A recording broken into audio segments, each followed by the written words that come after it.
Hello, everyone, and welcome to the Fantasy Football Funhouse. I am Kevin Cutillo. I am going to host you tonight, although not really, because we're going to let Sal do a lot of the talking because, honestly, I'm feeling a little lazy today. I watched a lot of football this weekend, and I want to take it a little easy. I'm going to kick back. I'm going to do a lot less, but I'll still get you started as I always do here. We do have Sal Leto with us. We do have Steve Marcuz. You heard him groaning the yes word. Steve, were you excited with football this weekend? Of course. I don't know how you can watch this weekend of football and not be happy that football is back. There was scoring. There were, games that ended not the way that you would have expected them to. It was a good weekend of football all around, I thought. I was very, very happy to have it back. Yeah, it was definitely nice. I obviously was at the Patriots game as they had a home opener this year. So, there was that. But, Sally, you must have watched a lot of football. I can see you parking yourself on that casting couch and just kicking back and watching the games all weekend. It didn't even occur to me, Kevin, that you were at the game this weekend because I was like, Kevin hasn't been around in the chats. I didn't see him. And drunken Kevin, I don't believe ever reared his head in the chats this weekend. But actually, yeah, I joined my friend, the guy who I read from right downstairs, went down and sat on his couch, invited my son over, and the three of us sat there for about as long as it took for Miami and Tennessee to play a game and watch football. That was a long game. That was amazing. I don't understand who was there to the end. They're the real MVPs, the ones that stuck it out to the end. Either that or they were homeless and they had nowhere to go. Hey, well, how are homeless people affording tickets to the game? Let's be honest here. The NFL is not exactly making it easy to go to games these days. That's true. Although Miami might be giving tickets away this year. Yeah, they might have to because that was probably brutal. So, but before we get into all that and all of the other stuff that we want to cover from this weekend, I just want to remind everyone that you may or may not be listening to us on the Gridiron Experts feed, but we are a member of the Gridiron Experts family. Just want to say that we love being a part of that family. You can check us out on their feed. Obviously, we have our own feed, but make sure you head over to gridironexperts.com. Check out all the stuff they got going on. I am always amazed at the amount of information that they have on that website. Every time I check it out, I'm like, oh, wow. It's just, you go to a lot of fantasy football sites, Steve, I'm sure you do because you really have no knowledge of your own. So, yes. But you check out Fantasy or Gridiron Experts, and it's so easily organized. It's just a really clean, easy to use site. Lots of great information. They have stuff that some of the other sites don't have, and they have a store where you can get some pretty awesome gear. So fantasyfootballshirts.com. Check that out as well. Happy to be a part of that family. And we're going to keep rocking with them going on. And make sure you check out the other podcasts on the feed too. Good stuff going on there. So Sal, that's it for me. I'm going to kick my feet up and take it easy for the rest of the show. You are going to lead us through some things that I think you found interesting. Yeah, some of them I can't say on this podcast, so I'll keep those to myself. But, sticking with football, we're going to do a quick little waiver segment right off the top of the show here that if you are watching live, I don't think there's many right now joining us, but if you're watching live or watching this on the replay of the live event, you're going to get this waiver wire segment. And we're just going to do real quick, Steve. Yeah. I'd like you to tell me tonight's, you got it before you lay your head down on your pillow. Yes. You need to get all your waiver claims in. It's a lot of them too. Yeah, it's been an interesting weekend. There's already a lot of injuries around the NFL, of course. A lot has come out as far as who's going to be getting more touches here, there, and everywhere. So I want you to tell me, Steve, who would be the person you are running? Boy, I have to get this guy on as many. If he's available, I'm adding him to my roster. I'm pumping up the fab. I'm throwing it all out there. Who do you need to get on your roster? All right. Well, the first guy is going to be Chris Godwin, wide receiver for the Tampa Bay Buccaneers. Currently on ESPN leagues, he is owned in only 33%. So he is out there this weekend against the Saints. He had 3 catches for 41 yards and a touchdown. He is a second-year wide receiver. He had a lot of hype last year, but never really broke out, never really got an opportunity. The Bucs were really bad. And he had a really good preseason heading into this year. So it was good to see him come out and have a strong showing that first game. I don't think anybody expected to see what we saw out of these Buccaneers. And so to see him perform a little bit, And then on top of that, having Deshaun Jackson possibly and most likely not playing in week 2, that opens up a lot of potential targets for Chris Godwin. I think that he is in line to get a nice bump in opportunity. And I do not expect the Buccaneers to be leading the vast majority of their games this year. So I expect GameScript to kind of help him out a little bit as well. So he'd be the first guy that I'm going after. The next guy, you can call it a homer pick if you want to. You can say it's just week 1. Don't chase after this. But I really like the way that Denver used Phillip Lindsay in that backfield in a complement role to Royce Freeman. They both ended the game with 15 carries, and this was not a game where Denver was running away with it. It was a close game, and he was still getting work. I think that them using him as more of a passing down back is going to benefit him regardless of the game script. So seeing him get some work when the game is close, when they're leading, when it's late, when they need to close it out, I think is really, really beneficial to him. I think that this is something that they're going to try and work with going forward. And he's only owned in 2.4% of leagues, so he's out there everywhere. And I think that he's somebody that could be, everyone's asking, who's this year's Tariq Cohen, blah, blah, blah. He's somebody that I think has stuck out really early as someone who could end up being that type of player. So I have some numbers for him later that when we get to games a little bit later, some snap percentage stuff like that.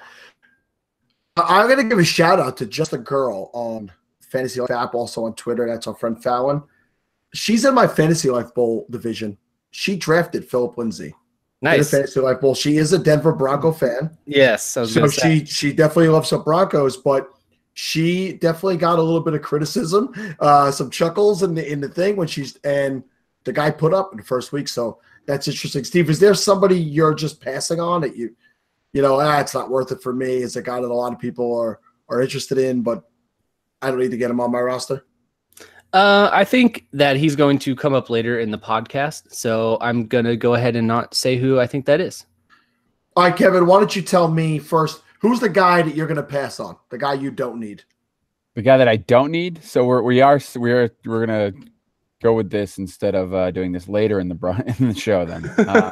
That's fine. The guy that I don't need is Will. I don't even know how to say his last name. I'm going to go with Disley. But I'm not even sure if that's right because I have no idea who the guy is. I barely heard of him before the season, and he had a huge game for Seattle, a tight end.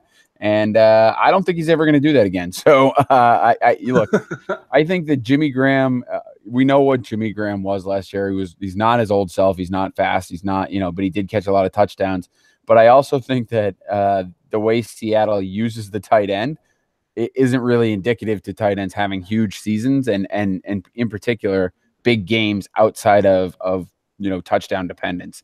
So I don't expect to see this kind of game from a guy like that on a regular basis, and he's a guy that I would not be picking up just because he had a decent first game. So for those of you people at home, I very rarely put the agenda together. I leave that usually to Kevin, sometimes Steve. But clearly it says in the waiver segment, who is the one player you're rushing to add, and who are you leaving for the others? And that's why I asked that question. Neither one of you guys picked the player that you're leaving for the others. So, Kevin, who is the player or players that you are definitely adding? You want to get on your roster right away? Yeah, so obviously I did not read this your notes correctly, and we didn't discuss this. So I have two players that I'm adding right now, and Jared Cook is a tight end that I am adding this week, and I'll tell you why. He looked great. He looked like a comfort zone for Derek Carr. It looked like with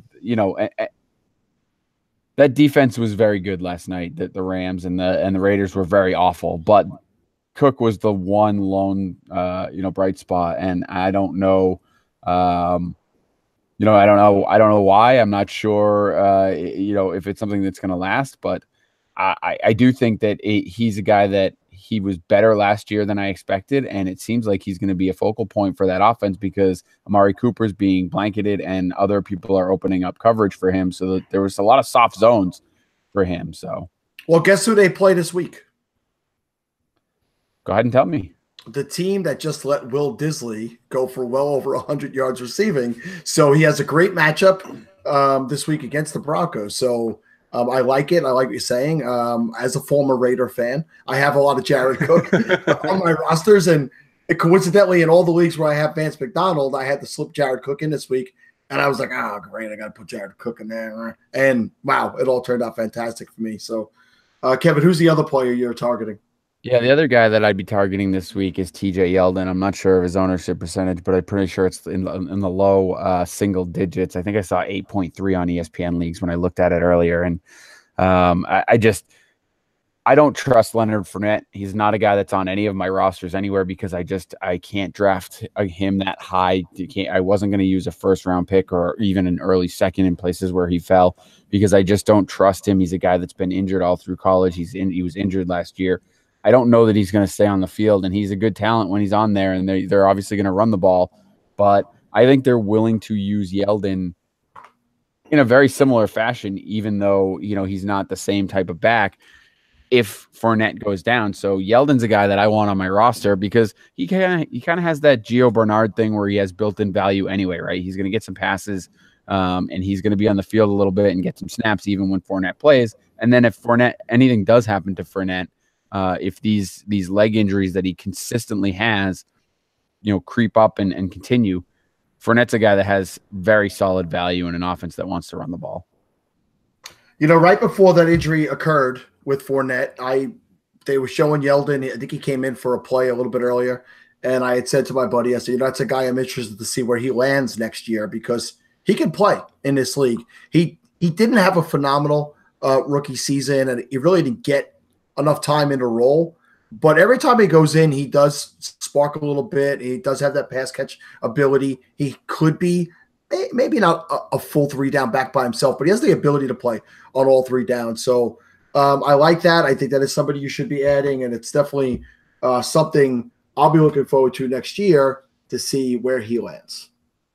All right, for me, guys, the player that I am going to add, and I'm a Melvin Gordon owner in a lot of places, but I'm gonna add Austin Ekeler for a lot of the same reasons as you just said, Kevin. Austin Ekeler is a guy that they do want to feature this year. They want to have him involved in the pass game. He has standalone value outside of being the automatic replacement for Melvin Gordon should he get injured. And Melvin Gordon has had injuries in the past, nothing substantial, but he has missed a few games.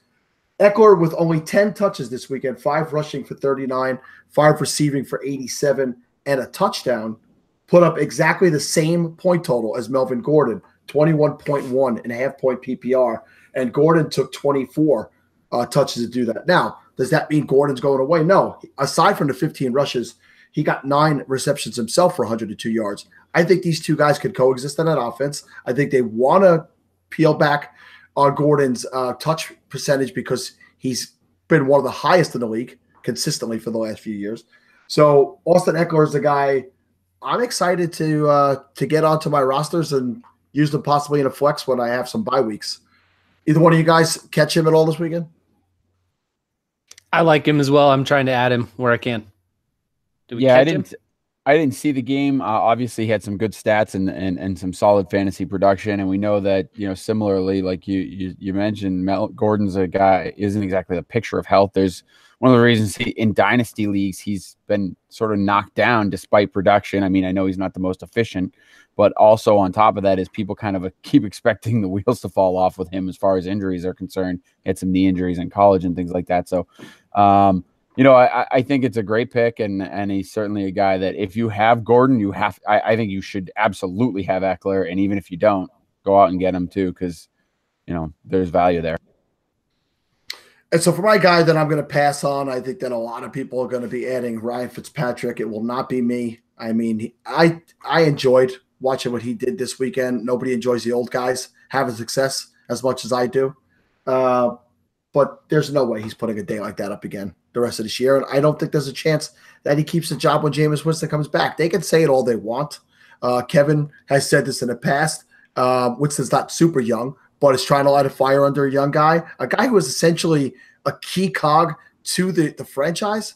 And they want to see if they can get him straight before it's too late. So I don't see any chance that Fitzpatrick holds on to the job. I don't see him coming out against Philadelphia this week and having even remotely that type of game. Philadelphia just gave up 8 points to Matt Ryan a week ago. I can't imagine Ryan Fitzpatrick's going to come out. So that's a guy I'm definitely going to pass on. And hopefully people ante up tons of fab and wasted. So along that same line, I kind of thought you were going to go with Adrian Peterson. No thought to the other old man that had a decent game. He's back in on AP. Well, I own him in the one league, our dynasty that we're playing together. I held on to him, which was just, there's so few players available. I guess I had to in that league. But no, I'm in on AP as long as he's healthy, but I can't picture he's going to be able to continue that touch rate.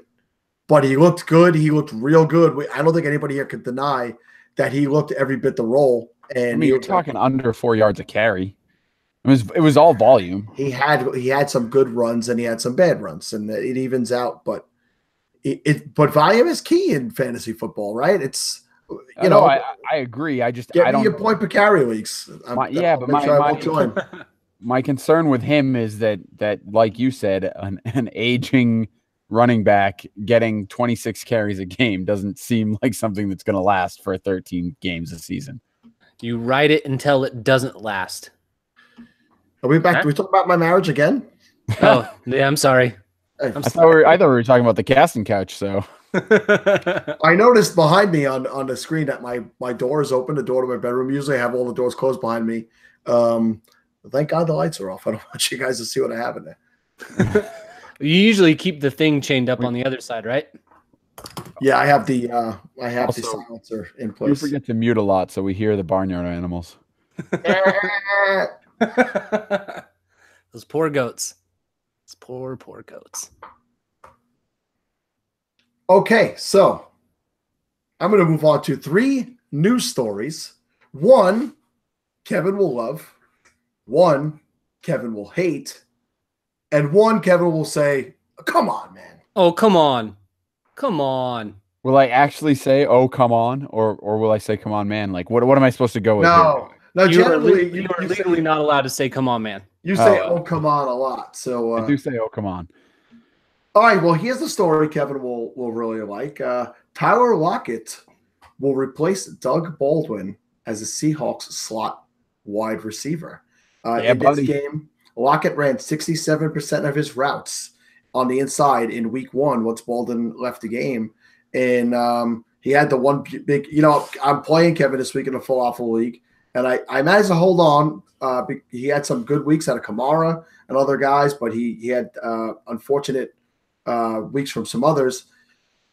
And when Lockett caught that touchdown, I thought that was going to do me in for the week. It was a big touchdown. I'm like, not only are we going to lose to the guy, he's going to get to tell me that it's because of Lockett. But I thank God I held on. We got the best of both. I had it all teed up. It was all ready to go. And then Mariota and Amari Cooper completely, crapped themselves and screwed me over. But I was all ready. I have the t-shirt already printed. I have a Lock It Up t-shirt.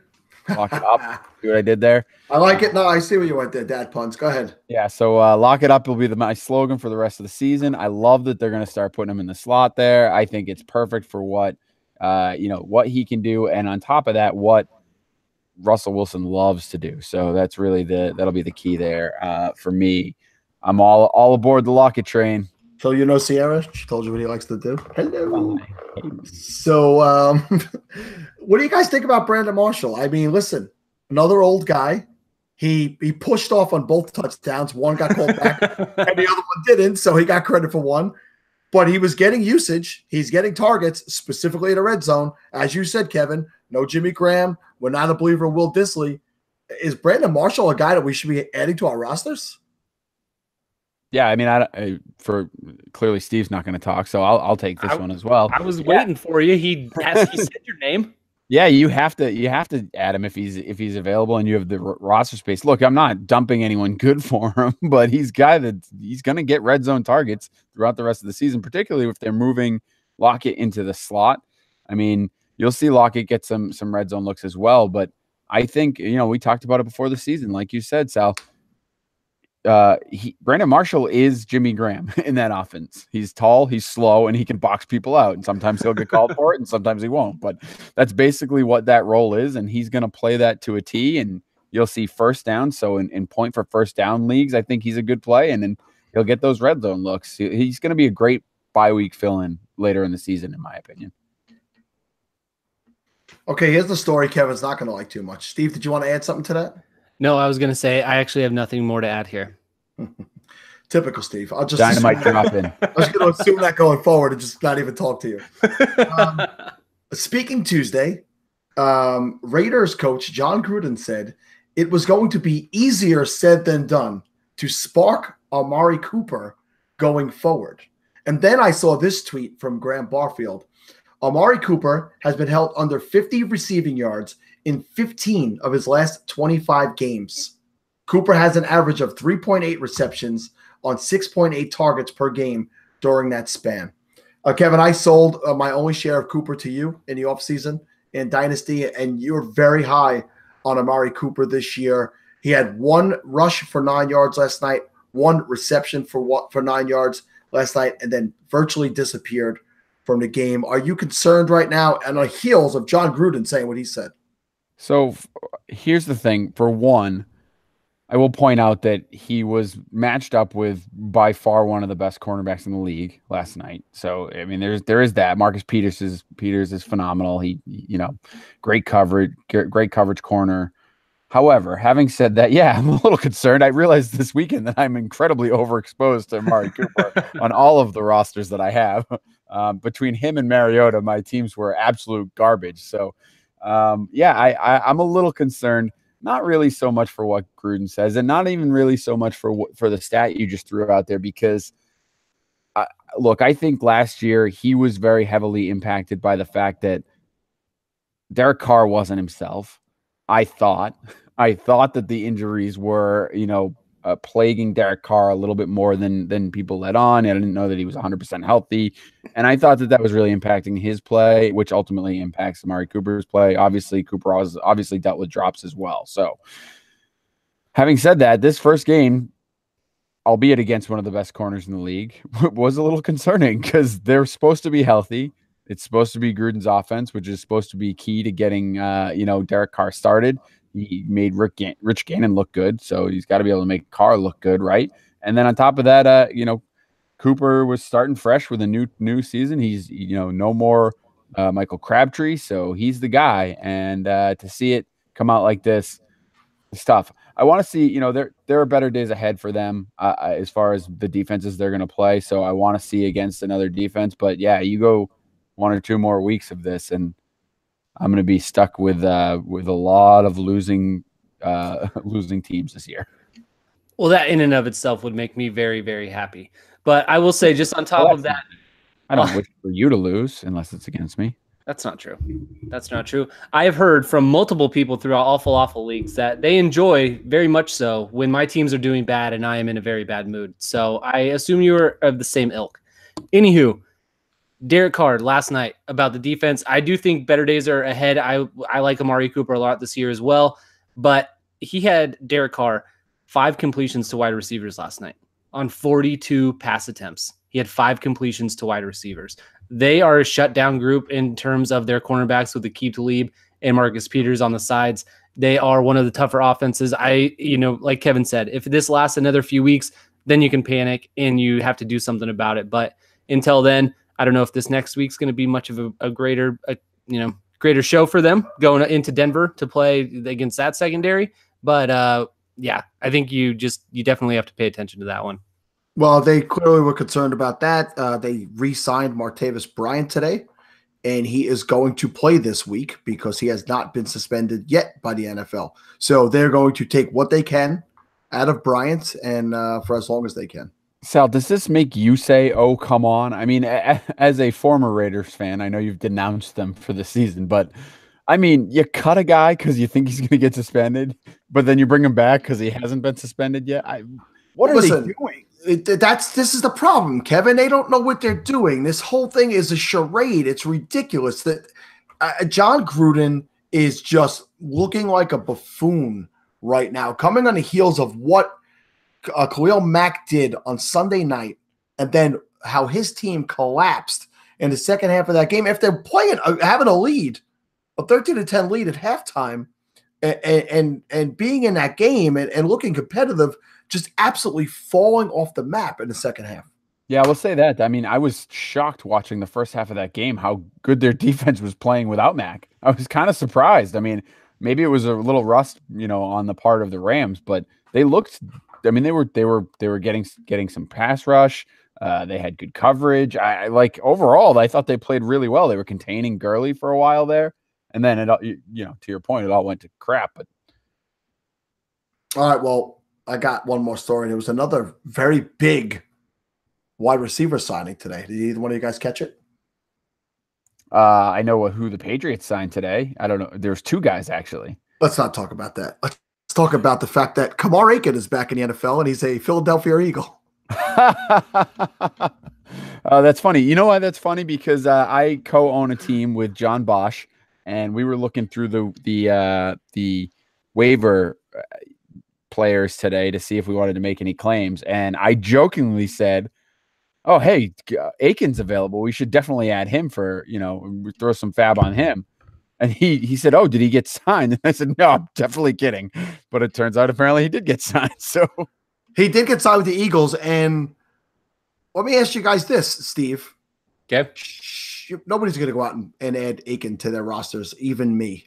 And I was the guy who 2 years ago was saying, this is the guy you could get. But does it concern you about Alshon Jeffrey? And does it concern you about Mac Hollins that they're going out and signing this guy off the street, basically?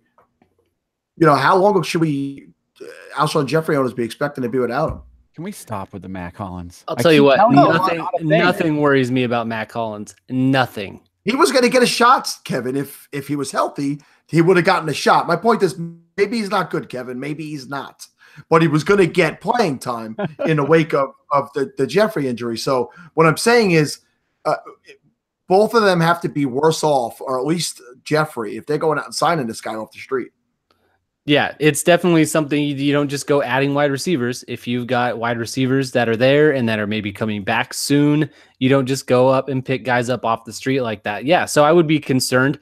I have Alshon Jeffrey in a couple places that he started falling quite a bit, and so I felt like he became a really good value, even knowing that he was going to miss a little bit of time. But as the time has gone on, it only seems like the window keeps getting pushed further and further back. It's not getting any closer. So that definitely is a cause for concern, something that you have to pay attention to, because we saw what Nelson Aguilar can do. He can catch 8 balls for 33 yards, so that's awesome. But you need somebody that can actually get down the field. Mike Wallace was somebody that a lot of people thought might be that guy, but it looks like they're going to have to bring some more people in to try and get through this little bump in the road with their wide receiver core. All right, so did you guys have any DFS lineups this week? Any money out there gambling straight up on games? Just in the draft app. May have thrown a few shekels down in certain places. Real quick, Steve, about the draft app. I had 6 rosters in the draft app this week, and at 6:45 Eastern time, I was in first place in all 6. Wow. At 7 o'clock, I finished in second place in 1 and no money in the others. That's how quick for me. I was looking at winning in every single one of them. But if you're tired of losing to the pros, listen up. TheQuantEdge.com has the tools you need to play like a pro. With their lineup optimizer, injury tool, wide receiver cornerback matchups, and head-to-head tool, you'll be armed with everything you need to win. You can make up to 150 lineups in seconds, see matchups to exploit, and compare players to help you make the right decision about the guys you're on the fence about at TheQuantEdge.com. You'll get an exclusive access to our industry experts, articles, podcasts, and the TQE community by participating in the premium membership chat, which, by the way, Elliot was in all morning leading up to game time on Sunday. We here at the Fantasy Football Funhouse have a special deal for our loyal and unloyal listeners. Use promo code FFFunhouse, and you'll get $10 off the first month if you go to quantedge.com and sign up today. Something I saw on Twitter, and I have the alert set for TQE to get everything that comes out right away, is that they have Transparency Mondays. And they posted every single guy on that site who put out lineups, bets, props, whatever, what their records were for the weekend. So they're right out up front about what they're doing. They're not hiding anything. And all of them were on the positive side of the ledger. And I believe the gambling one, how Elliot put it, was if you were a $50 a game gambler, you would have already won enough money to pay for a year subscription to thequantedge.com. So go there, sign up, FF Funhouse, get the $10 off, start winning money now. Stop being Steve and start winning money. Hey, now I won mine. All right. Oh, you did. I did, even with Leonard Fournette in there. Look at that.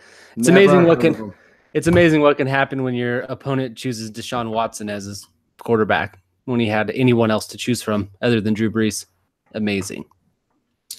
All right, we're going to try to get through this next segment quickly so we can get in as many games as possible. We know we're not going to get them all in at this point. Guys, again, we were excited to have football back, fantasy football, NFL football. Kevin was at the stadium, so I'm going to start with him and ask Kevin, what was the most fun thing you saw and or participated in this weekend? It's funny because I'm sure you're reading what I put on the agenda and expecting that I was the one participating. I was not participating in this, but the funniest thing that I saw, so we've had season tickets for quite some time, and we go to the games, and when you have season tickets and you've sat in the same section, there's other people there with season tickets, so you get to know some of the people over the years. And I go with a couple of guys who they maybe get a little inebriated from time to time. And there's a group of people that sit directly behind us that may also get a little bit inebriated at certain times. And whole stadium drunk, got it. Yeah. So somehow at some point along the way, it became a thing for the guy in the row back behind us to lick the head of the guy of one of my friends, like when we score touchdowns or when we need luck or something. It's the weirdest thing in the world. You as a bald man, Sal, might be able to explain why. Did that start this year or this has been going on? Oh no, this has gone on for 3 years now. I want to say 3. I moved my seats. Go ahead. Yeah. So, well, he usually my buddy is drunk enough that he thinks it's funny. We take videos of it. We post them on social media and people laugh. So I guess there's that. But yeah, that was the funniest thing I saw because it happened. Your first game, home opener, I guess you got to lick someone's bald head. I don't know. The guy's wife seems to be into it too, so it's weird. Wow. But things are happening out there in Foxborough, ladies and gentlemen. That is odd. That is odd. But no, from a football perspective, when I was able to sit down and watch some of the games, for me, the most fun thing I saw was Aaron Rodgers. And look, you guys know I am a Brady fan, obviously being a Patriots fan. I think he is the greatest of all time, but Aaron Rodgers is just freaking special, man. When he got hurt and left that game and you know, the Bears were just killing it. Khalil Mack was all over the field. It looked like that game was already wrapped up. And then when he came in the second half, you almost knew that he was going to do something like that. And just to lead those drives, you know, and play as well as he did on basically, I mean, he legitimately looked like he was, you know, considerably hobbled. So I just, overall, he's just such an amazing quarterback that the way that he can throw the ball on, you know, on the move and in weird situations is unbelievable to me.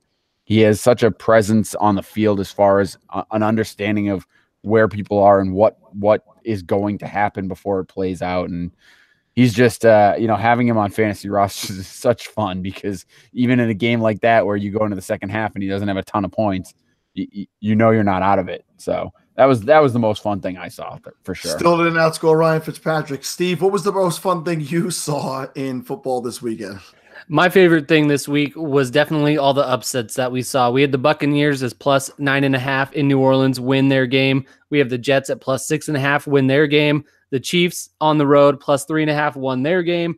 The Dolphins, they were at home, but they were underdogs. They eventually won their game. The comeback that Kevin just talked about, all of the upsets were my favorite part of football. But one of my favorite things is that this year, me and my son, my 4-year-old son, we were watching the Good Morning Football, you know, or not Good Morning, but the pregame show before all the games. All the guys are on set making their picks, and me and Tucker made picks, and we battled against each other.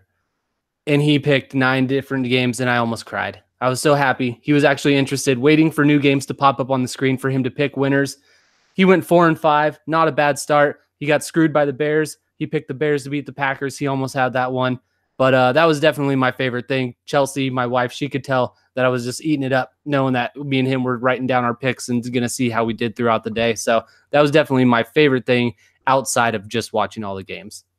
Everybody knows the Bears should beat a Packer, so I got to go with Tucker on that one. That's what he was all about. For me, you mentioned the Jets. For me, it was the Jets. I mean, there was a lot of great stuff that went on this weekend, but for them to come out, Sam Darnold on his first play in the NFL make the stupidest play I've ever seen in my life, was just throw completely across his body. I thought, oh my God, here we go again. And I started to feel bad for my son, Steve, because he is a Jet fan and he just got a brand new Jamal Adams jersey and he was excited for the year. And what ensued after that was really impressive in all aspects of the game. Their defense, you could say a defense had a good game, but watching that game, that defense was jumping routes. They came out today and said, we knew what Stafford was calling based on hand signals. So you know they're smart guys. They're reading defenses. There's no doubt about it that their coach was a tremendous defensive coordinator when he was in Arizona. They have great young players and a core nucleus on that defense. I think that defense is for real. It's one game, and Stafford played terribly. But did he play terribly because of how well they played? I mean, 5 interceptions total, 4 on him, 1 on Castle. They had a kick return for a touchdown. Crowell, I mean, I was looking at fastest plays on the weekend.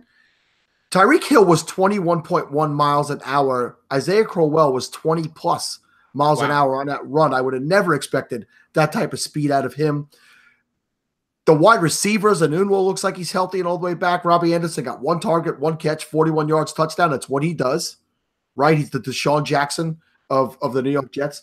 So all around 100%. I'm happy for my son. I'm happy for Jet fans. That's the best looking Jet team I've seen personally ever. That's cute. It's cute that people think that. I can't wait to see. I can't wait to see if they can keep it up. I cannot wait to see if they can keep it up. Sal, as a Patriots fan, I thought for sure we had 6 easy wins, and it looks like we're going to have at least one or two challenges could go into New York to face that team with the kind of attitude that they brought to that game. It's, whether they have the talent or not yet, which I think they're on the right track, but I don't know that they're there yet. But whether they have the talent or not, they're going to be tough to face. They're a tough out. No question about that. You know what I liked about it was they were pressuring Stafford a ton. Like, it felt like they were always in his face, and that's a good offensive line that maybe hasn't gelled yet, but they have good players on that offensive line. They've spent a lot of capital on that offensive line, and it felt like they were in his face constantly. And that's what they got to do if they're going to have any chance of beating New England. Everyone knows that's how you get to New England. That's how you get to Brady. Getting pressure on the quarterback and getting to him is what you got to do. So if that's what they're going to do against New England, then yeah, those might actually be some competitive games. Before we move on, I'm going to throw out a completely useless and nonsensical stat, or it's not even a stat, or a fact, I guess is what those are called, that I saw on Twitter. A fact. It is what it is, all right? I'm sorry, I forgot who posted this tweet, but I guarantee it's true because it was on Twitter. Currently, there are 4 quarterbacks in the NFL with the first name of Matt. One is Matt Ryan. The other is Matt Stafford. The other 2 back up the starting Matts. So all 4 Matts are on the same 2 teams, and the backups named Matt are back up the starting quarterbacks named Matt. They're all named Matt. They're on the same team. Those of you guys who need a backup quarterback, Matt Schaub is available in 100% of leagues. That's right. So we really have to stick to that whole not letting Steve speak thing, because you see what you get. You get what I just don't. I don't know that helped anyone. All right. Well, we went a little long and everything, and since Kevin already told us who the player it was, he never doesn't expect to say anything. I'm just going to skip that next segment, guys, and we're going to jump into the games. And what we're going to do a little bit different this year is I'll get in as many of these as I can. I have 8 games up, and I pulled out some of my favorite or most interesting analytical stats, and it's a big thing now. Monday mornings on Twitter, they're coming over fast and furious from the PFF guys, from Grant Barfield, from Mike Clay, Evan Silva. They're putting these things out there. Adam Levitan, and I'm starting to get a little bit more interested in stuff like that. So let's attack Seattle and Denver first.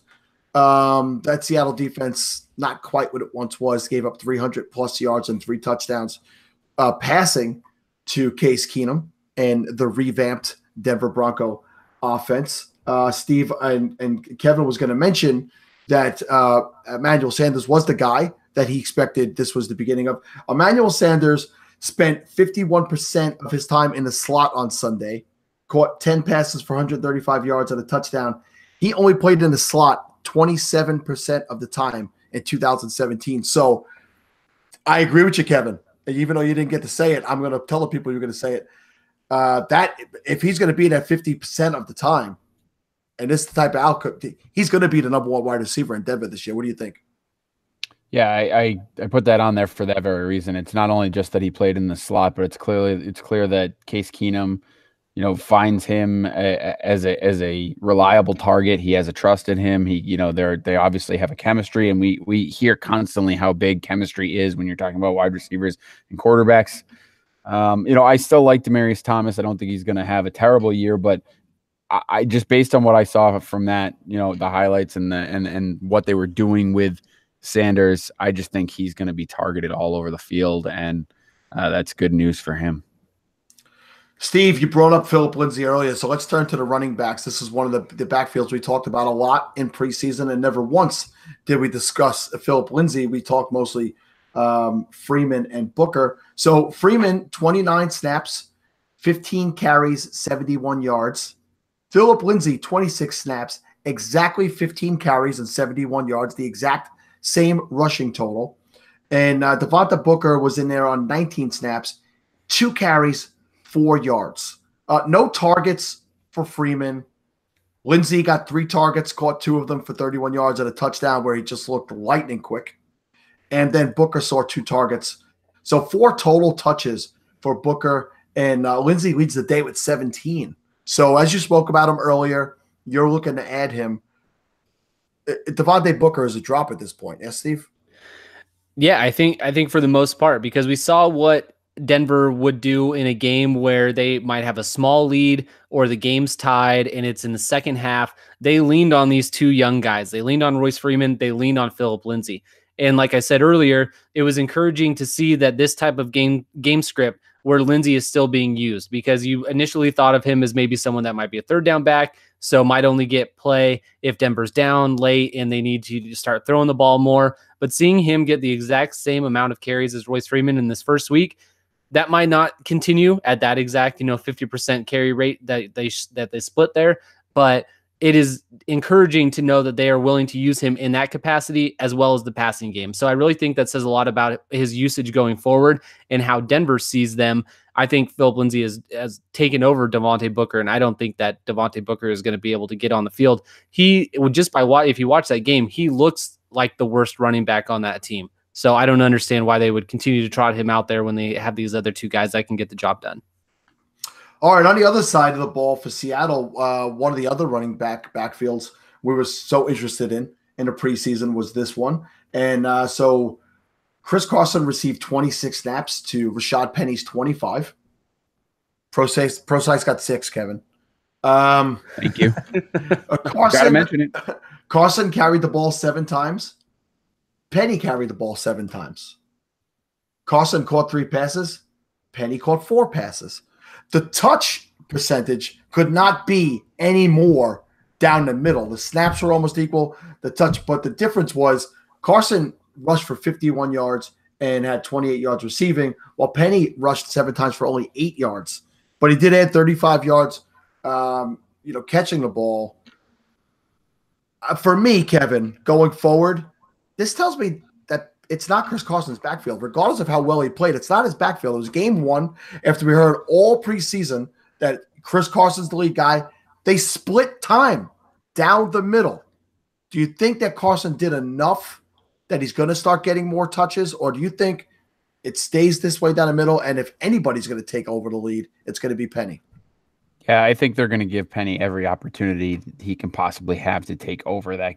And I don't know that he's ever going to fully take it over this year because Carson's still going to be used. I think it'll be a timeshare most of the year. And I think that anyone that thought that they weren't full of complete BS in saying that Carson was going to be the full-time guy, if anyone bought into that and thought that he was getting 25 to 30 carries a game and was going to be on the field for 80% of the snaps, I feel sorry for you because you don't spend a first round pick on a running back and then not use him. You just don't. It doesn't happen. So they're going to give him a chance. He'll get the chance this year. And I think that, if he succeeds, you'll see him start to get a little bit more of the timeshare as they get ready for next year when he is the full time, lead bell cow type back. I'm not a big Penny guy, to be honest with you. So I don't know that he's going to succeed in doing that because I don't know how great he's going to be, but I think they're going to give him every opportunity to do it. I think everybody should let Rashad Penny have his opportunity and then run him through the meat grinder when he doesn't perform, just like they did with Joe Mixon, because their offensive line is absolute garbage, and blame it all on the running back. And then we can all get Rashad Penny super cheap next year. All right, let's head over to Miami and Tennessee, where they played that 7-hour marathon game. They were suspended due to rain twice. Kevin, we won't discuss too much about Marcus Mariota, a guy I wasn't high on, a guy you are high on. Listen, it doesn't mean it's early. First let's see. Yeah, first let's see what happens with the injuries, right? That's first and foremost, and then let's see where it goes from there. He's not as bad as he played this weekend, but it was ugly and it helped me beat you, so I'm not complaining about that. But the thing I want to take out of this game is Drake and Gore. All right, this was another one we were watching. They were listed as co-starters on the first depth chart. Depth charts, as far as Kevin are concerned, are something you can wipe your ass with. They don't mean anything. Kenyon Drake was in on 46 snaps, and Frank Gore was in on 18. So Drake carried the ball 14 times for 48 yards. He ran 24 routes, received 4 targets, caught 3 of them for 18 yards. Gore got less work, but on his 9 carries, gained 61 yards. He ran 7 routes and received 0 targets. Is Gore going to be a thorn in the owner's side, Drake owner's sides all year, Steve? Or can we just happily put Drake out there if we have him and not worry about Gore? Well, I think Frank Gore's the better runner than Kenyon Drake. I like Kenyon Drake, but as you can see, Frank Gore he's been doing it for years, and he refuses to go down. He refuses to stop being good. He just keeps going. And if they want to continue to succeed in their rushing game, they will continue to give him some looks. I think what stood out the most in reading those opportunities there is hearing that Kenyon Drake ran 24 routes out of the backfield. That is a ton. And if he's going to be running that much, you would hope that he'd get a few more targets and that he'd get a few more receptions and do a little bit more with that. So knowing that, I think that they are both have standalone value. I think that Frank Gore is going to work his way into the carry portion of the running back usage, and Kenyon Drake will be used more as maybe a second and third down back, passing down opportunity back. And so, yeah, I think that I don't think Kenyon Drake is going to repay the value that people were drafting him at this year. Frank Gore is going to take into that work. Steve, before I move to the wide receivers, Mike Gesicki's a guy you liked in the preseason. He was in on only 21 of 62. I never said that. I liked him. I'm just kidding. Week one, I am not. That was going to be my point. Yeah, he only got 9 routes. Is this more needs to get adjusted to the NFL? Yeah, I wouldn't read too much into it. With the way that this game went down entirely, other than Delaney Walker having that unfortunately terrible injury where his season is over already, I'm not going to put too much onus on most of this game.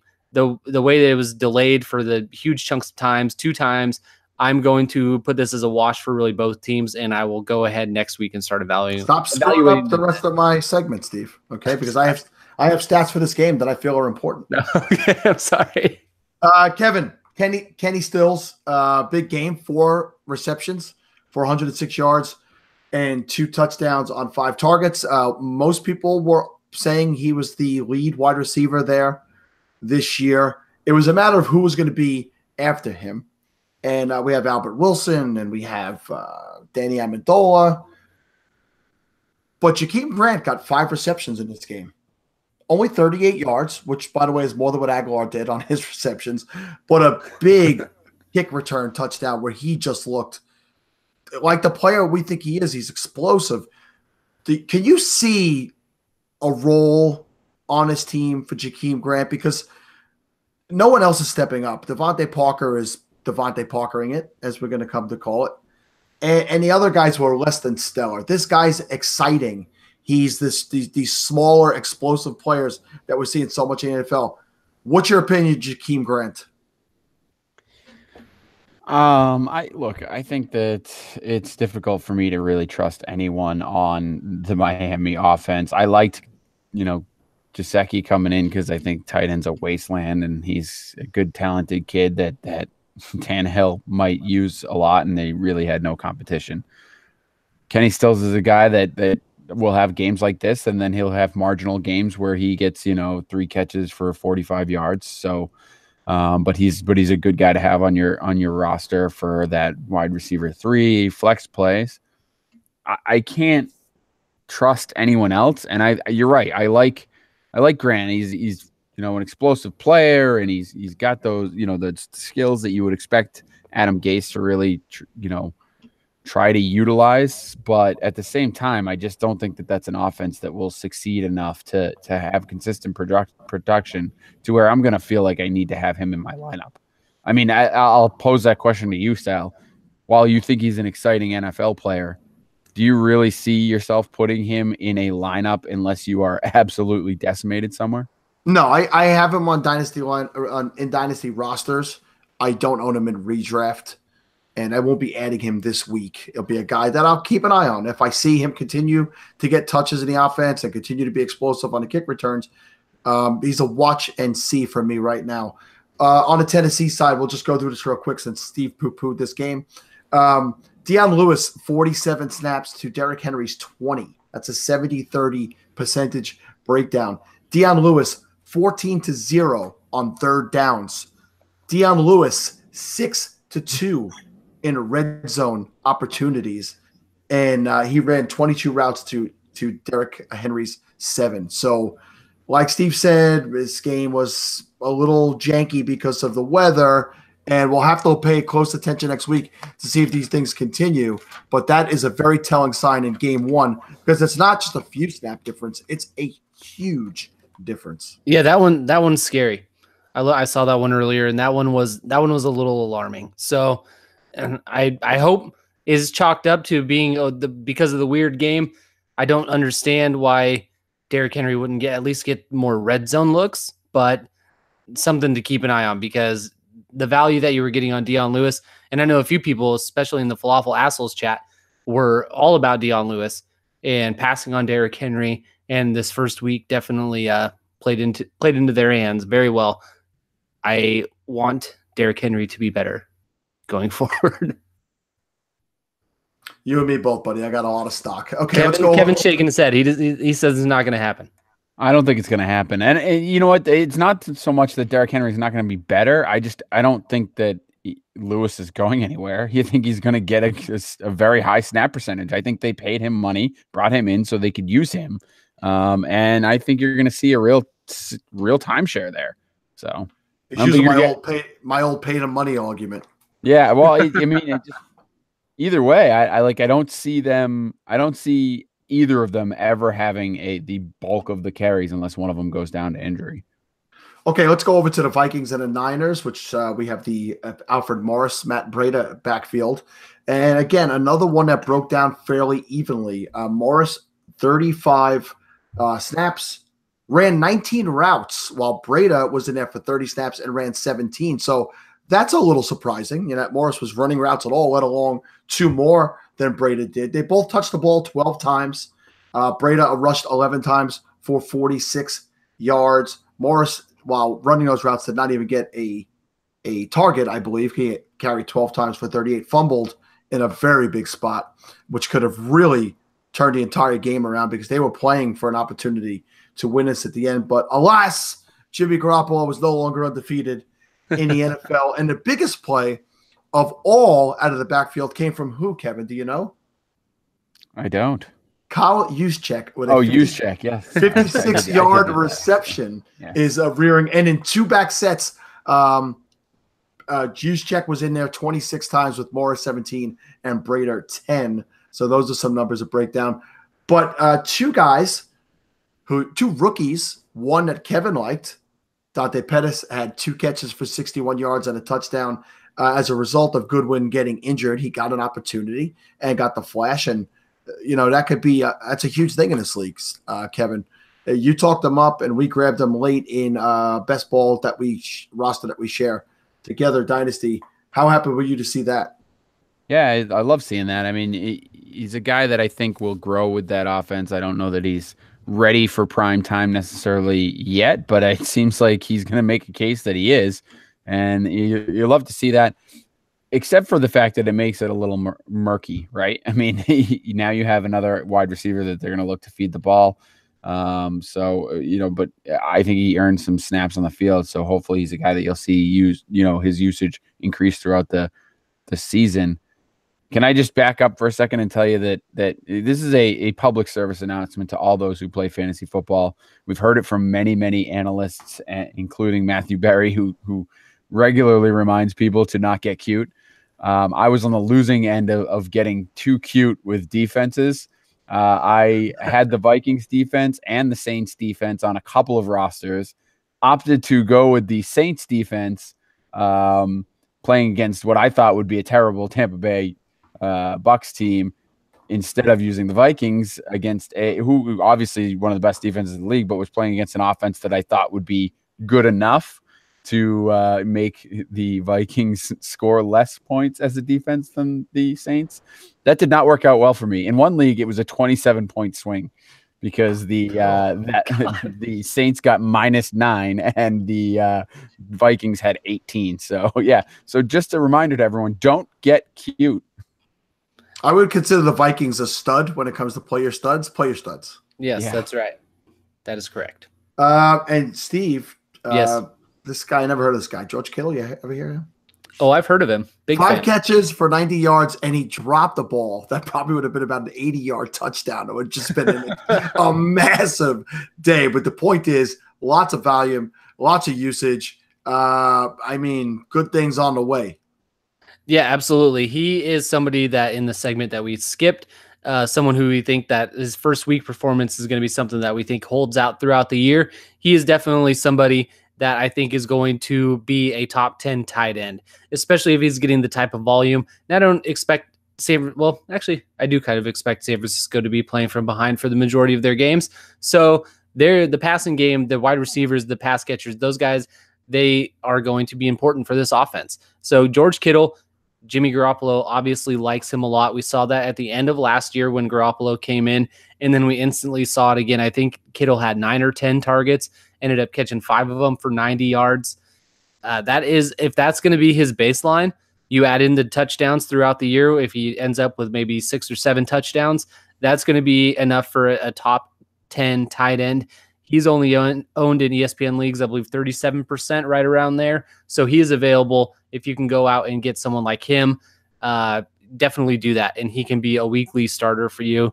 I made the mistake of starting a Tyler Eifert over George Kittle, which won't be happening again until we see Eifert come back to form. But yeah, George Kittle seems to be one of those guys that is just, he's an athletic tight end, not like a Gesicki or an Evan Ingram type, but kind of in between the typical blocking tight end and the athletic guy. I think he does a little bit of both, which means he's just going to be on the field all that much more. And your analysis is spot on, because one of the things that came out this summer with Jimmy Garoppolo when he went on a date with the porn star is that he definitely likes to play from behind. So you pointed out that the 49ers will be How long have you been waiting for that? If you are not watching this live and you're listening to it on the podcast, go find the live feed, because Kevin's head popped up when I said that. I just want to know how long you've had that teed up, because it's been a while, right? As soon as he said play from behind, it just popped right into my head. You stayed up late working on that one last night. One more stat from this game before we move on. Dalvin Cook, 80% of the snaps, 66% of the touches, 31 pass routes. Doesn't look like they're going to be holding him back at all. I'd be perfectly comfortable playing him every week. Moving over to the Bengals and the Colts. Kevin, I'm going to turn to you on this one. The Colts? What kind of cult? Like, is it one of those ones where they all drink Kool-Aid? Yes, evidently they all drink Kool-Aid and sing Kumbaya and think that the Colts can have a running back that's effective. But let's go to the running back on the Bengals side. And I don't know if you've seen these numbers, Kevin, or if you paid attention to this game. Joe Mixon played on 78% of the snaps. He ran 24 pass routes. He got 92% of the running back touches, 17 carries, 95 yards, 1 touchdown, 5 receptions, 54 yards. Giovanni Bernard, 1 carry, -2 yards, 1 catch, 11 yards. That is a startling breakdown of those numbers. I know you're a Giovanni Bernard fan, and you're not the only one. I think a lot of people grabbed him, especially in PPR, thinking at worst he'd be a flex. How startling are those numbers in game 1? Yeah, it's definitely shocking to see that, that kind of contrast, I guess. I'm a little surprised with the usage.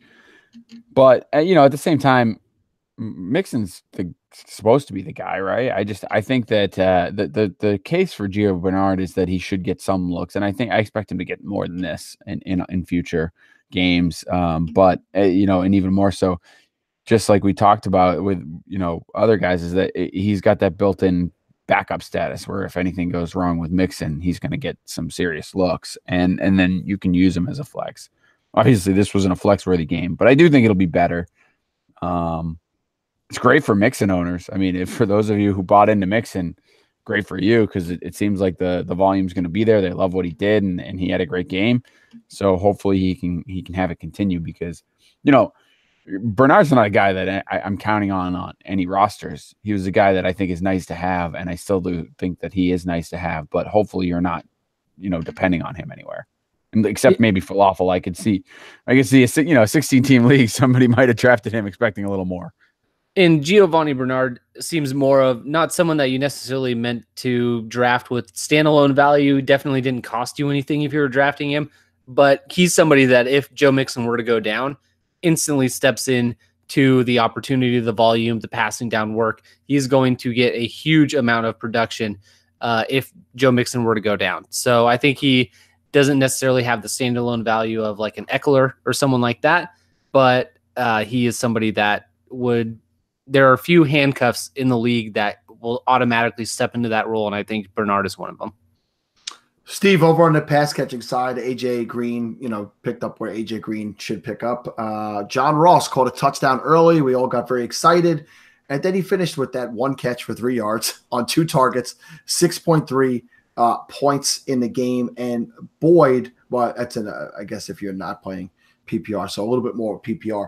And Boyd got 5 targets, 3 for 26. Are you plopping John Ross into your lineup next week based off of this, or are you like, wow, it was 1 catch. If it doesn't end up going for the touchdown, it's really a dud of a day. Where are you at? After week 1, it's early.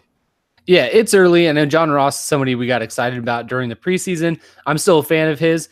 He was a last round of the draft type of pick. He's not somebody that you should be needing to throw into your lineup by any means right now. I would not be putting him in your lineup unless it's a very deep league, like a 16 team with an extra flex or something like that. I think he's worth an upside shot, but no. And we knew that Tyler Boyd was going to come in the season as the second wide receiver. So being as this game, they were up the majority of the game. They kind of pulled away late, I think, with a defensive touchdown. So they weren't necessarily needing to throw the ball. I'd like to see a little bit more. I'm still excited for him. Happy that he got his first touchdown. And we'll just look to see more going forward. I don't think he'll ever be a guy that you can rely on for a top floor each and every week type of guy, especially with AJ Green there. Andy Dalton still loves AJ Green, targets him the most by far. But John Ross is somebody that can score, and he can beat defenses almost whenever he wants to with his speed. So he's an exciting player. Just got to keep looking forward and wait for a little more production. All right, Kevin, you had something?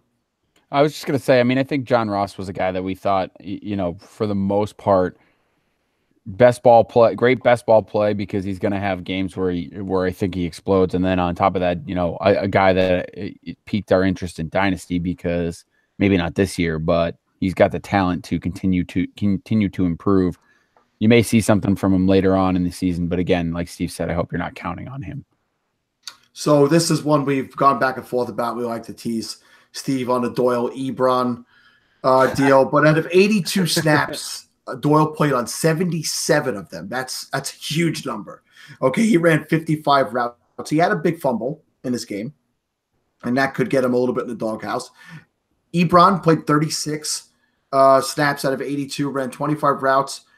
Doyle led the team in receiving, 7 receptions, 60 yards, but a respectable day out of Ebron, 4 for 51. Adding that touchdown, he had a top 3 tight end day for the week. So both of you guys, are these guys that you could just put both of them in your lineup each week right now? I mean, we saw Ryan Grant step up a little bit as the number 2 wide receiver there in this offense, but are we relying – I mean, can we rely on plugging either one of these guys if we have them on our roster? Yeah, Sal, for as much as we love to kid Steve about the whole Ebron thing, I think our bigger point to him was that both guys will be used, right? It wasn't that Doyle was bad or anything, or that Ebron was that much better than him. Is that they're both going to be on the field. The Colts love to use 2 tight end sets. Andrew Luck loves to throw to 2 tight ends, so both guys are going to get targets. I think Doyle is the binky, and he's going to get more targets. He'll probably run more routes. He'll probably be on the field more. But we know that Ebron is that athletic, move tight end that can really do something with the ball after the catch. If he actually gets targets and catches the ball. So I think they're both usable. I think they're guys that you can run out there because they're probably both guys that you didn't spend a whole lot of draft capital on. So you have them to play with. You can probably stream them and work on the matchups. But yeah, I think both of them are usable. Yeah, I agree. And, Ebron, I think that he's going to benefit by not having to be the main guy. The problem in Detroit seemed to be that he was the only tight end there. He was the starter. He played the majority of the snaps. And that usually ended up with him having some sort of soft tissue issue, something that he could not play through the following week. He, missed a lot of games in Detroit. And so maybe having someone like Doyle that can play the vast majority of the snaps, Ebron can come in as more of a specialist tight end. Like you said, Andrew Luck, if he's going to be throwing the ball 53 times a game, they are both going to be just fine because we've seen it before with this offense, having 2 tight ends that were viable. I think that they could end up having that happen again. And if Ebron is on the field less, not getting injured, he is an athletic tight end. So yeah, he is going to end up producing. Look, Steve, I think it's very clear that Detroit just has no idea how to use tight ends. I mean, they have Michael Roberts on the roster, and they're not using him exclusively. So thank you, Kevin. Somebody had to say it. Somebody had to say it. I forgot he even played for Detroit. Was he on the field last night? Yeah, what are his snap numbers, Sal? Yeah. I'm going to have to go check. I'm going to conveniently go check that out after the show. Is he a healthy scratch with Amir Abdullah? Before we move on from this game, let's talk about the running backs. Jordan Wilkins, 46 out of 82 snaps. Nyheim Hines, 37 out of 82. Christian Michael, 5 of 82. So we could dismiss Christian Michael being a factor in his backfield. Can never dismiss Christian Michael. He'll be back as a ghost somewhere else on the team that wears blue. But Marlon Mack's going to be back most likely this week. Maybe not 100% healthy, but ready to go. And I think what I see here is that Marlon Mack and Jordan Wilkins do similar things. So it concerns me more for Jordan Wilkins, who got 14 carries in this game for 40 yards, 3 receptions for 21. Nyheim Hines got only 5 carries, but he did receive 7 passes for 33 yards. They talked about lining him up all over the place preseason. So, Kevin, I know you don't like him. I started to like him less as the preseason went on. But with Mack coming back, who's another guy you don't like, who do you think out of just Wilkins and Hines is the guy you'd rather own this season alone going forward? Sadly, it's Hines, and I don't like Wilkins either, by the way. I just don't like this backfield at all. So there's literally not a player I want. Loves Luck and nobody around them. Yeah, but I'll tell you why it's Hines, and it's mostly because they're going to be in a lot of passing situations. You guys have pointed out to me on a regular basis that their defense is terrible. They did not look good. I think they're better. They'll get better as the season goes on. I still say, 20 is a reasonable number for their defense. They look so bad. I don't even know if that's possible. But, I'm going to stick with it because I have to. But no, they're going to be in passing situations, and Wilkins is a thumper, right? there's not going to be a lot of goal line situations where I see him getting usage. I don't know that they're going to be in a lot of short yardage situations. So Hines and Mack are going to be guys that are going to be used a lot. And I'd see Wilkins' role diminishing throughout the season. So. Okay, I'm going to try to move through these next couple of games as quickly as possible because I can tell Steve is starting to sweat based on what time it is. He's literally itchy. Couple of games? Oh, my God. Kevin's Patriots and the Houston Texans. Real quick, Chris Hogan, only 5 targets and caught 1 pass for 11 yards. He was in on almost every snap. So it's not a matter of him not getting the opportunity to be on the field. But Philip Dorsett, Kevin, 7 targets, caught all 7, 66 yards, and a touchdown. Will you be adding Philip Dorsett to any of your rosters, or based on them signing Benny Fowler and Corey Coleman today, is it just a mishmash of crap until Julian Edelman gets back? Yeah, I mean, it's crap. I do think what Dorsett has been able to do throughout the preseason and into this first game is something. It's something to pay attention to. You're not adding him unless you're in, 14, 16 or higher teams, leagues, because it's not going to be worth it. You're not going to be able to predict games like this every week.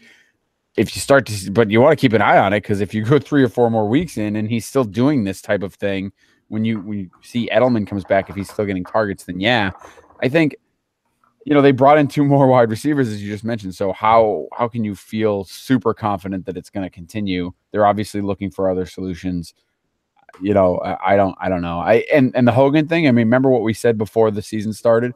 We said how Hogan's the only guy there, and he's got to catch pass. Well, he was the only guy there, so he's the only one they had to defend, really. So that's another reason why Dorsett got a lot of volume, and that you could see that diminish too as they start to work on ways to get Hogan open and involved.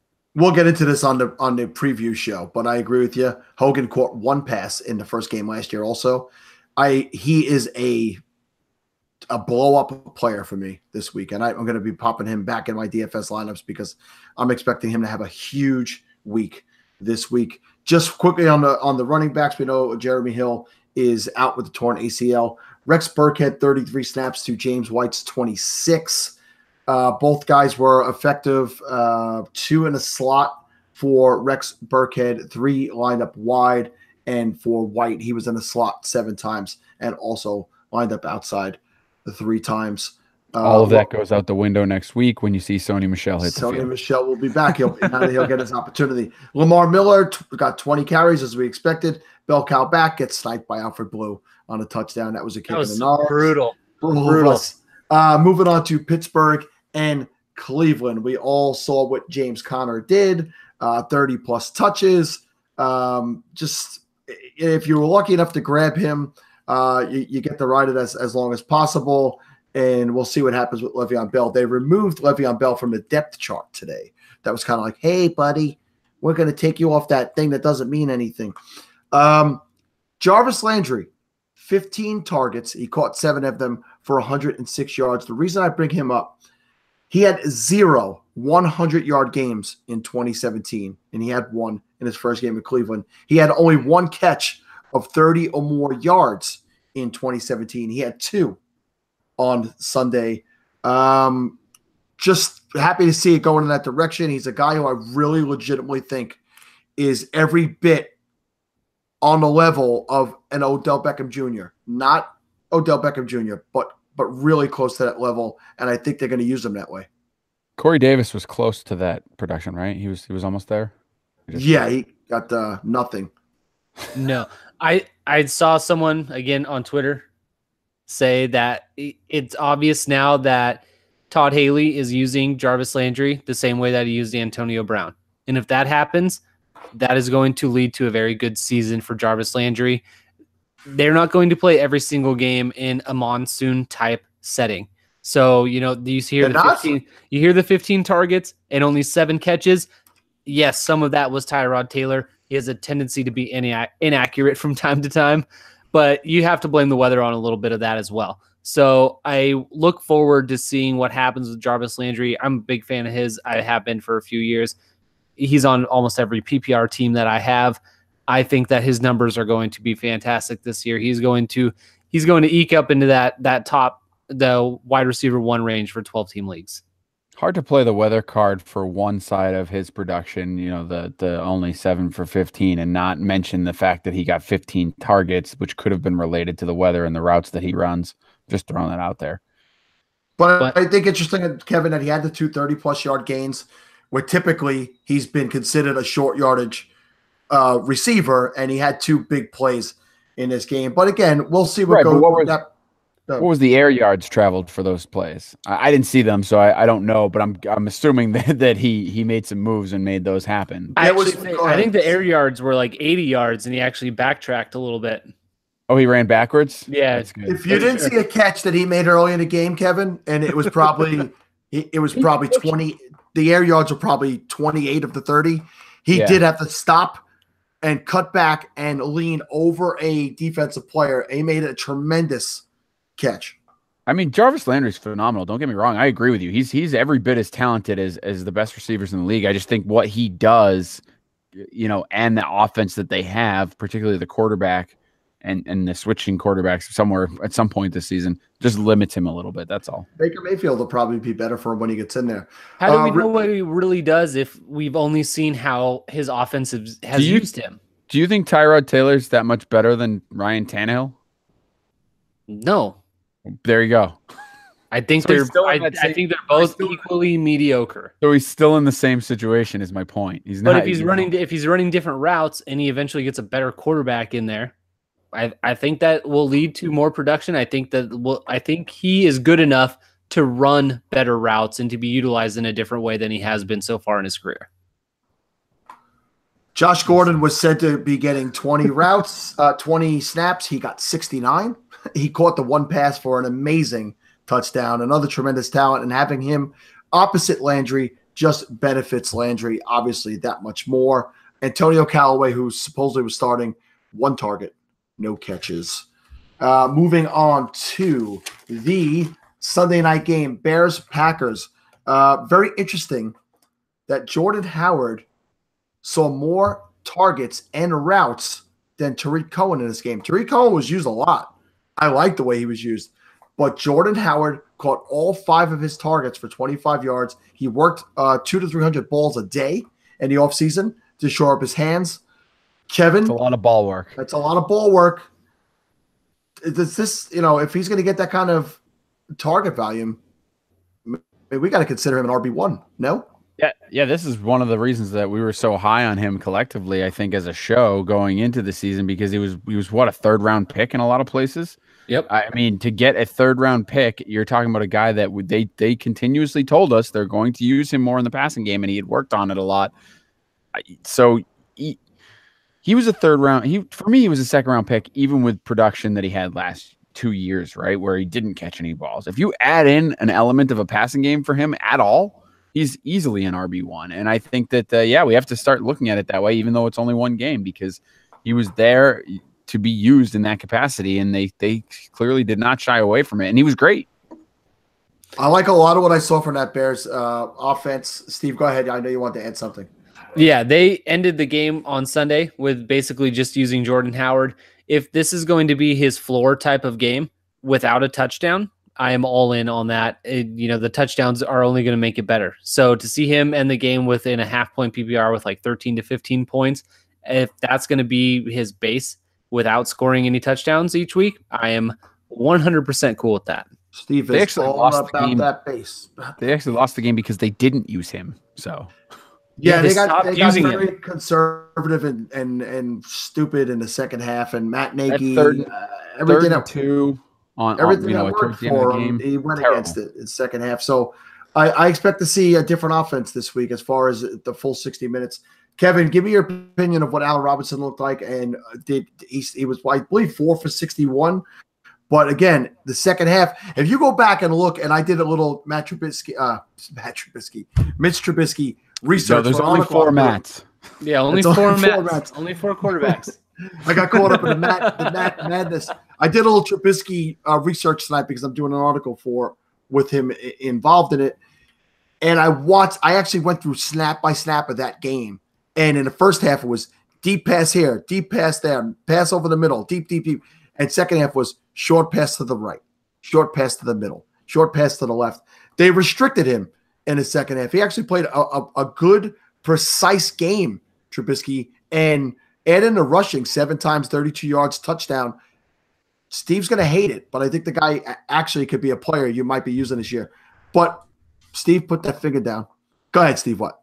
Did you see the play where Trey Burton was standing in the end zone like this, saying, I'm open, throw me the ball? He didn't throw it to him because that wasn't Trey Burton's route, and he wanted to teach him a lesson. Don't run, don't break the route.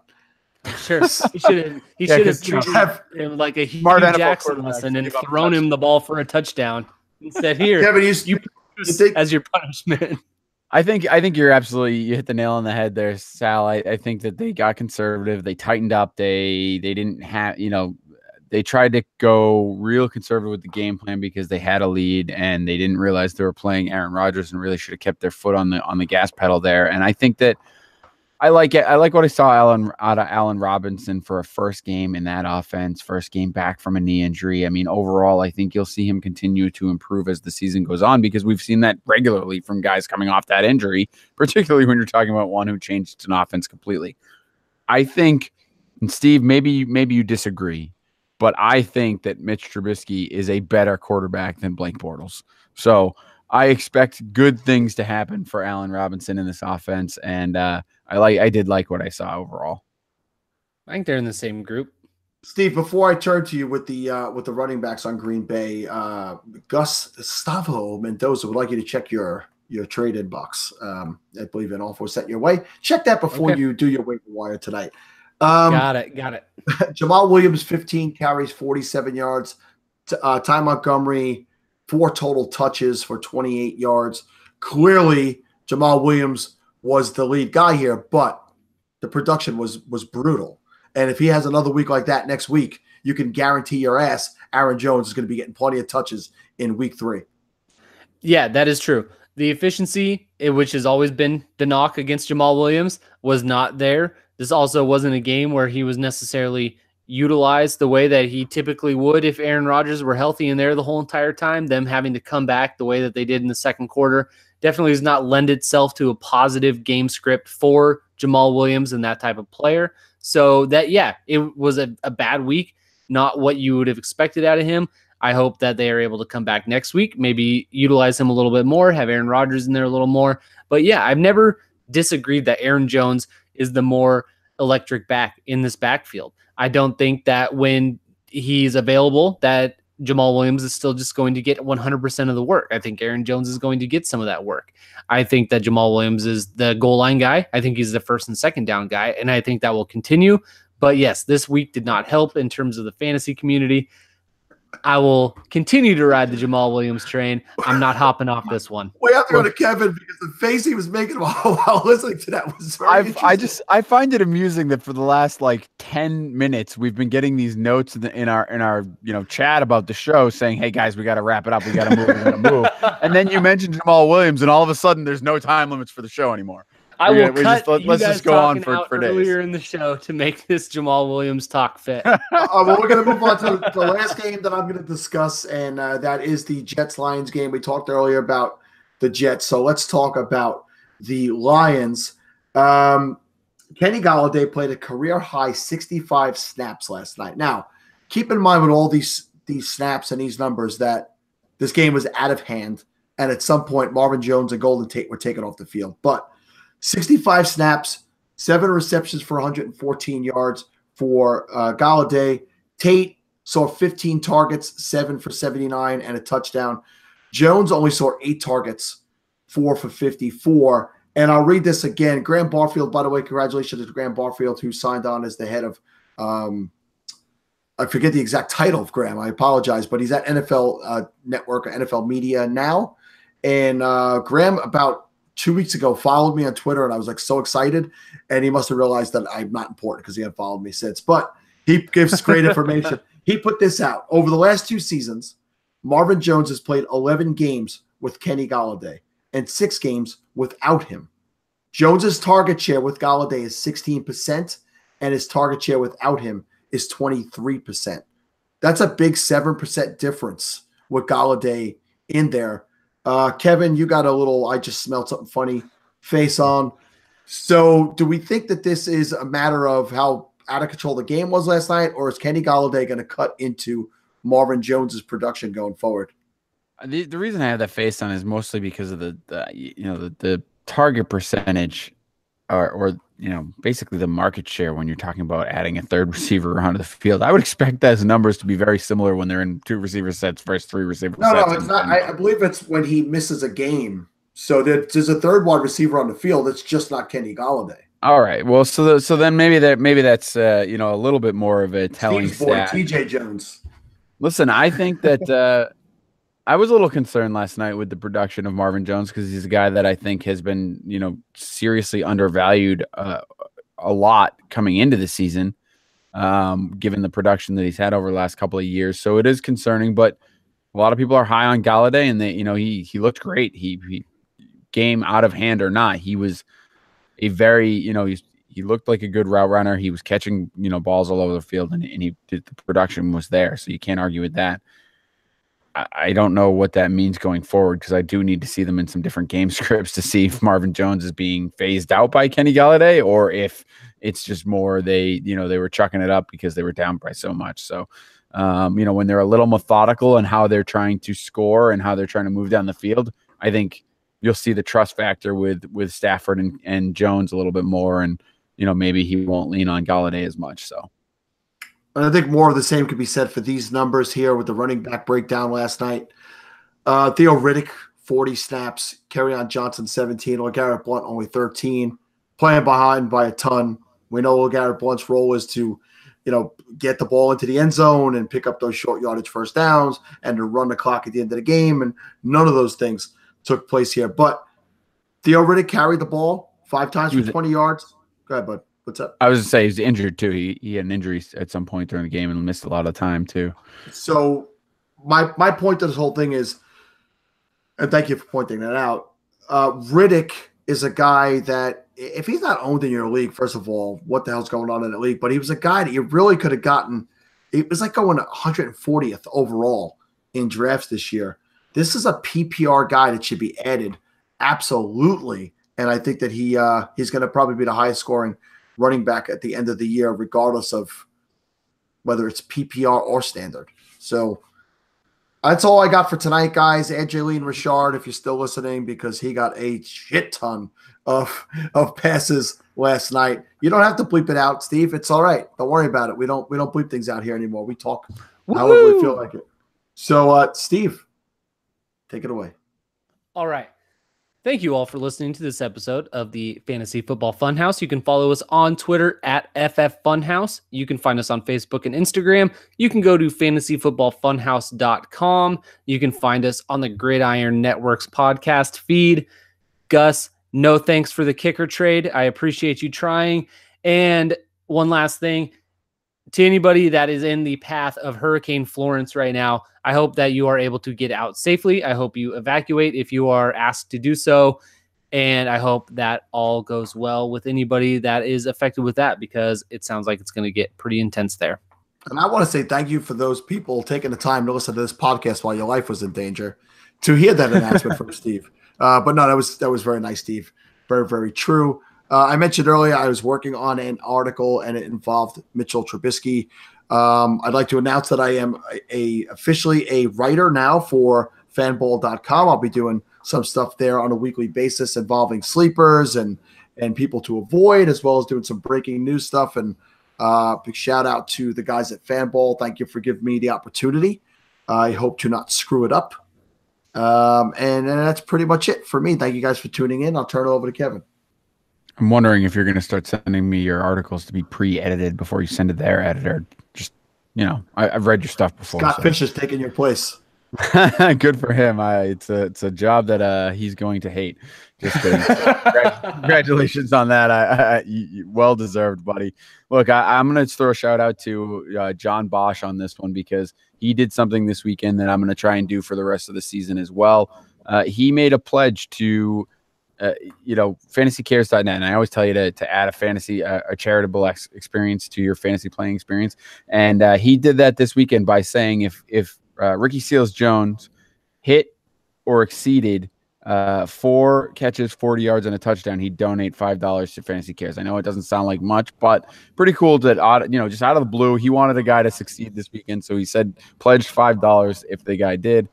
He did not, so that kind of sucks. But I'm gonna jump on that bandwagon this weekend. I'm pledging $5 to fantasycares.net if Sony Michel gets 60 total yards this weekend. So that'll be what I'm going to do. I urge other people to try and do that as well. I think it'd be a pretty cool thing if we got some pledges for your fantasy needs to go over fantasycares.net. So check that out. Hey Kevin, I want to say, how about we try to, if you're listening to this, and if you are, spread the word around. Why don't we try getting something going on Twitter? Hashtag Fantasy Cares over under, and post them up there. Pick a player, pick something he's got to beat for you to donate that $5, and let's get a little thing going on Twitter and have some fun with it. I think it's a fantastic idea. I never like to give John any credit, but I'm glad you brought it up. Yeah, he doesn't like to give you credit either. But John Bosch at John Bosch FF on Twitter, if you want to check out what he posted, and you can, I think it's a great idea. Fantasy Cares over under hashtag great, love it. We'll be back later this week. For those of you on the live feed, I believe it'll be tomorrow night. For those of you hearing the podcast on our podcast feed or the Gridiron Experts feeds, I believe it'll be Friday morning. So until then, we'll talk to you later.